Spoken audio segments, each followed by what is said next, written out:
नमस्कार साथियों, मैं विपिन कुमार अनमोल आप सभी का इस YouTube चैनल अनमोल जीएस क्लासेस पे स्वागत करता हूं। साथियों, आज का हमारा जो यह वीडियो होने वाला है वह 7वीं कक्षा का एक चैप्टर है। नाम है उसका चट्टान। आज इस चैप्टर के बारे में हम लोग विस्तृत अध्ययन करेंगे। हालांकि यह चैप्टर 7वीं कक्षा का ज़रूर है, लेकिन आपको यह वीडियो 7वीं कक्षा के साथ साथ जब आप बिहार टीईटी का दीजिएगा एग्ज़ाम पेपर 2 यानी 6 to 8 का, या फिर जब सीटेट का पेपर 2 आप देंगे सोशल साइंस में, वहाँ पे आपको यह चैप्टर और यह वीडियो ज़रूर काम आएगा, इतना मुझे विश्वास है। क्योंकि इस टॉपिक्स को पढ़कर जब मैंने एग्ज़ाम दिया था सीटेट, तो मुझे बहुत सहूलियत हुई थी क्वेश्चंस को बनाने में। तो उम्मीद है कि यह वीडियो आपके लिए भी फ़ायदेमंद होगा, लाभदायक होगा। तो चलिए आज हम बात करते हैं बिना समय गवाए चट्टान के बारे में। सबसे पहला जो सवाल आता है कि आखिर चट्टान है क्या। साथियों, चट्टान की परिभाषा से पहले अगर हम बात करें तो आपने अपने समय में, अपने इस जीवन काल में चट्टानों के बहुत सारे उपयोग देखे होंगे। आप देखते होंगे कि चट्टानों का निर्माण घरों को बनाने के लिए छोटे छोटे टुकड़े कंक्रीट के रूप में किया जाता है, जिसे आप गिट्टी भी कहते हैं। साधारण भाषा में इसे गिट्टी का नाम दिया जाता है। उसके अतिरिक्त अगर चट्टानों की बात की जाए तो सड़कों को बनाने में भी चट्टानों का उपयोग किया जाता है। इसके अतिरिक्त ये चट्टान ऐसे होते हैं जिनसे हमें कई सारे खनिज पदार्थों की प्राप्ति होती है। यानी कि अगर कुल मिलाकर के बात कहा जाए तो चट्टान हमारे जीवन में बहुत उपयोगी होता है, हमारे लिए बहुत लाभदायक होता है।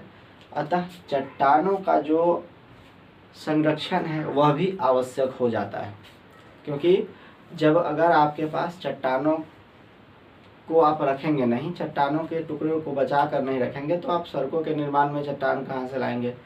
घरों को बनाने के लिए चट्टान का जो टुकड़ा होता है पत्थर, उसे कहाँ से लाएंगे। पुलिया का निर्माण में भी चट्टान का प्रयोग होता है, तो वहाँ पे भी तो वह उपयोग में आता है। तो अगर हम चट्टान की परिभाषा की बात करें तो भूपर्पटी को बनाने वाले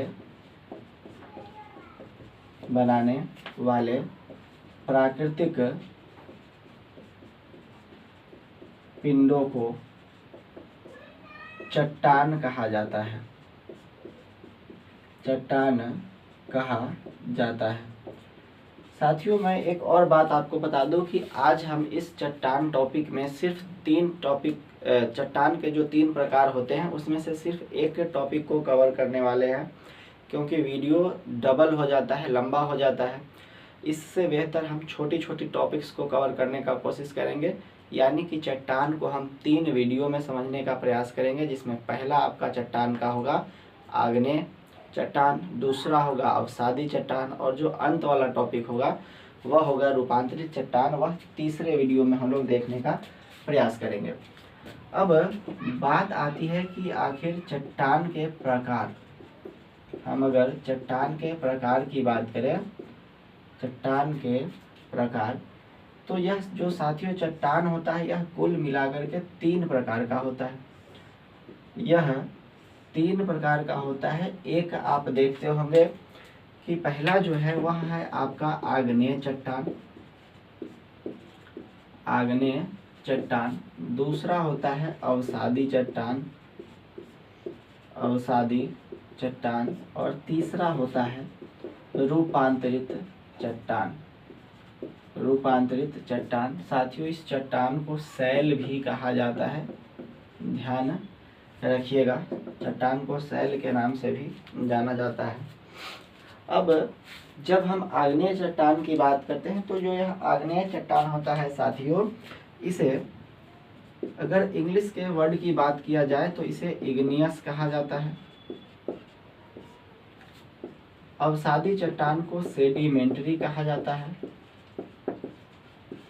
और जो रूपांतरित चट्टान होता है इग्नियस, सेडिमेंट्री और मेटामॉर्फिक कहा जाता है। मोर्फिक, ये अन्य नामों से इसे जाना जाता है। अब बात आती है कि यह जो आपका इग्नियस शब्द है, यह जो ग्रीक भाषा का एक वर्ड होता है जिसका होता है इग्नस, इससे इसका निर्माण हुआ है। जो सेडिमेंट्री होता है यह हुआ है सेडिमेंटस से, और जो मेटामॉर्फिक है यह आपका आता है मेटामॉर्फस से। मेटामॉर्फस, ये 3 ऐसे शब्द हैं जिनसे इन तीनों शब्दों का विकास होता है। अब जो हम बात करने वाले हैं आग्नेय चट्टान के बारे में, आज हम लोग डिटेल बात करेंगे। अगले वीडियो में हम लोग अवसादी चट्टान और रूपांतरित चट्टान के बारे में पढ़ने का प्रयास करेंगे। तो जो सबसे पहले बात आती है कि आखिर यह आग्नेय चट्टान है क्या। जो पहली बात आती है कि यह आग्नेय चट्टान क्या है, चलिए देखते हैं इसे।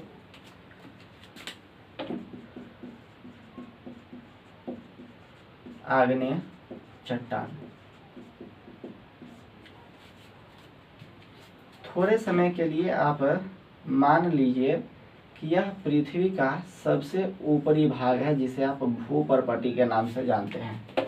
यह आपका क्या है, भूपर्पटी।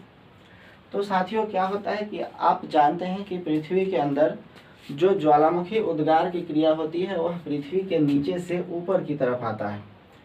जो ज्वालामुखी उद्गार होता है साथियों, यह पृथ्वी के अंदर से लावा जो होता है वह ऊपर की ओर आता है, यह आपका लावा है। और जब यह लावा पृथ्वी पर ऊपर आता है तो कुछ ऊंचाई पर उठने के पश्चात वह पृथ्वी पर फैल जाता है। पृथ्वी पर अन्य स्थानों पर यह लावा फैल जाता है, और इस लावा के जमने से जिस चट्टान का निर्माण होता है उसे ही हम आग्नेय चट्टान के नाम से जानते हैं। अर्थात आप परिभाषा में लिख सकते हैं कि वैसा चट्टान जिसका निर्माण ज्वालामुखी के लावा से होता है, आग्नेय चट्टान कहलाता है।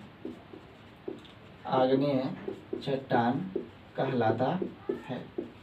अब जब साथियों बात आती है कि यह जो ज्वालामुखी की लावा के जमने से जो चट्टान का निर्माण होता है वह कहलाता है आग्नेय चट्टान। तो आग्नेय चट्टान की कुछ विशेषता भी होती है और आग्नेय चट्टान के कुछ प्रकार भी होते हैं। तो हम सबसे पहले इसकी प्रकार को देखते हैं कि यह जो आग्नेय चट्टान होता है आखिर कितने प्रकार का होता है। आग्नेय चट्टान के प्रकार देखिएगा साथियों, यह जो आग्नेय चट्टान होता है वह मूल रूप से 2 प्रकार का होता है।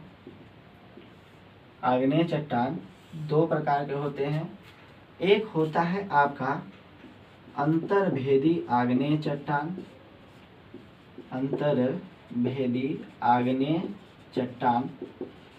और दूसरा होता है बहिर्भेदी आग्नेय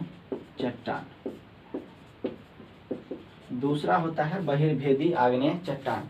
अब जब बात आती है कि अंतर्भेदी आग्नेय चट्टान क्या है और बहिर्भेदी आग्नेय चट्टान क्या है, तो आप इसे नोट करिए, फिर हम आगे बढ़ते हैं और बारी बारी से समझने का प्रयास करते हैं कि यह अंतर्भेदी और बहिर्भेदी आग्नेय चट्टान क्या है। तो चलिए हम आगे बढ़ते हैं और देखने का प्रयास करते हैं इन दोनों चट्टानों के रूपों को बारी बारी से।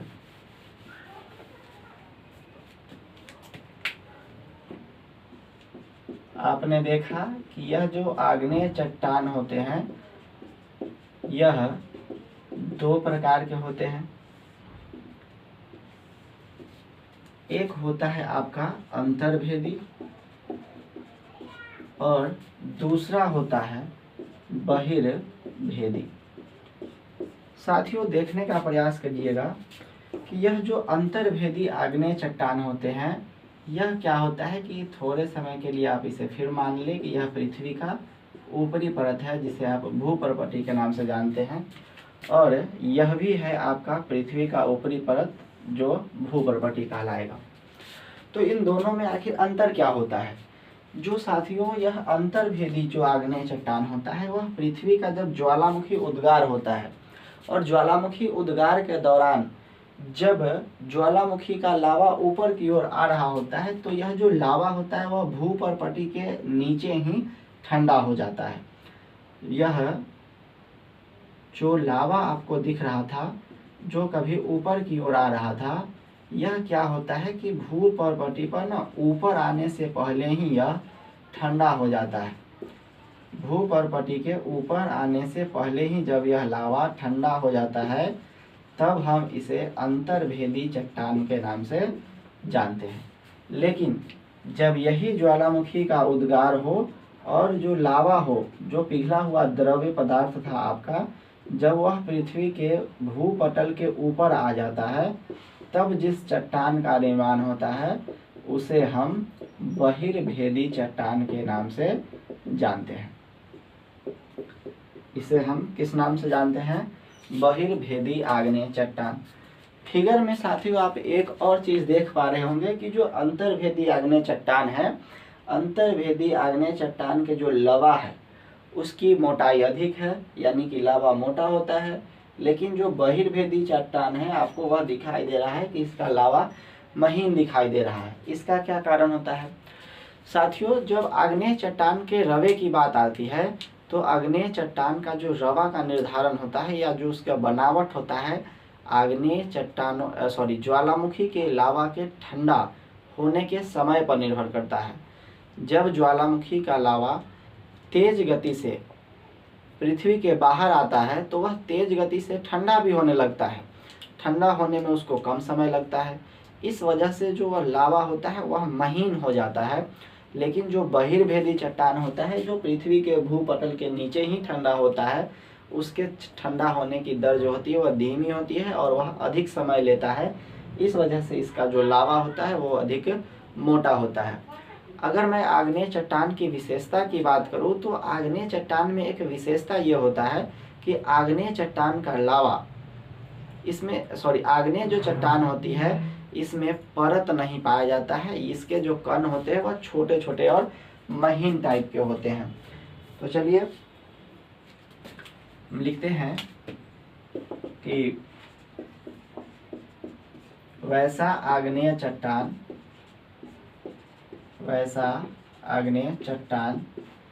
जो जिसका निर्माण भूपर्पटी के नीचे लावा के ठंडा होने से होता है अंतर्भेदी आग्नेय चट्टान कहलाता है।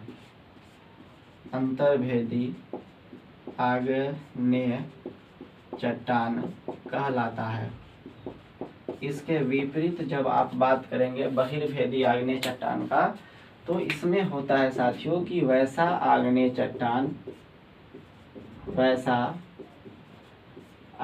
चट्टान जिसका निर्माण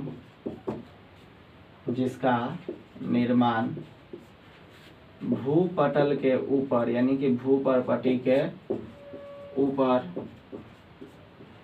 ज्वालामुखी लावा के जमने से होता है क्या कहलाता है? बहिर्भेदी आग्नेय चट्टान कहलाता है। बहिर्भेदी आग्नेय चट्टान कहलाता है। अब अगर हम बात करें साथियों कि यह जो बहिर्भेदी चट्टान होता है आखिर इसका क्या होता है विशेषता? तो बहिर्भेदी आग्नेय चट्टान की विशेषता में आप लिख सकते हैं कि बहिर्भेदी आग्नेय चट्टान के जो रवे होते हैं वह छोटा होता है यानी महीन होता है, जबकि अंतर्भेदी आग्नेय चट्टान का जो रवा होता है वह अपेक्षाकृत बड़ा होता है। अगर हम इसके उदाहरण की बात करें तो आप जो ग्रेनाइट जो होता है साथियों, वह अंतर्भेदी आग्नेय चट्टान होता है। जबकि आप बेसाल्ट की जब बात करिएगा तो बेसाल्ट आपका बहिर्भेदी आग्नेय चट्टान है। इसके अलावे एक और होता है ऑब्सीडियन। ऑब्सीडियन यह भी एक चट्टान का ही प्रकार है और यह आपका बहिर्भेदी आग्नेय चट्टान होता है। अगर आप लिखना चाहें तो लिख सकते हैं कि बहिर्भेदी आग्नेय चट्टान की रवे छोटे और महीन होते हैं। छोटे और क्या होता है, महीन होते हैं। आप इसमें लिख सकते हैं अंतर्भेदी में कि इसका रवा अपेक्षाकृत, मतलब कि ये बहिर्भेदी के अपेक्षाकृत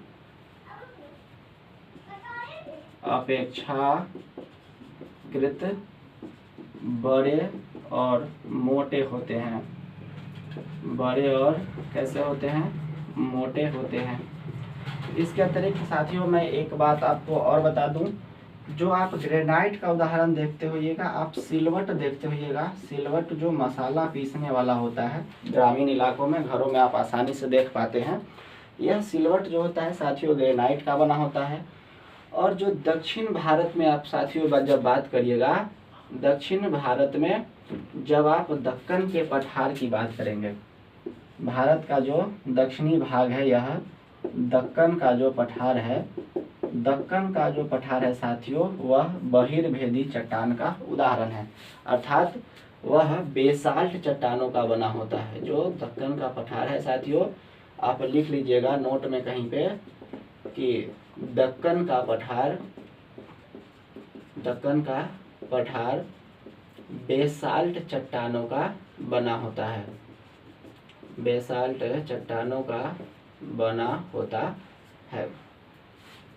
इसके अतिरिक्त साथियों अगर आप लिखना चाहें तो मैं बोल देता हूं, आप लिख लेंगे कि आग्नेय चट्टान की विशेषता होती है कि इसमें परत नहीं पाया जाता है। आग्नेय चट्टानों में रवे पाए जाते हैं। इसका आकार जो होता है साथियों, वह ज्वालामुखी के लावा के ठंडा होने के दर पे, ठंडा होने की गति पे निर्भर करता है। उसके अतिरिक्त वह अगर भूपर्पटी के बाहर है तो वह छोटा होता है, बहिर्भेदी कहलाता है। अंदर है तो वह जो रवा होता है साथियों, वह बड़ा हो जाता है।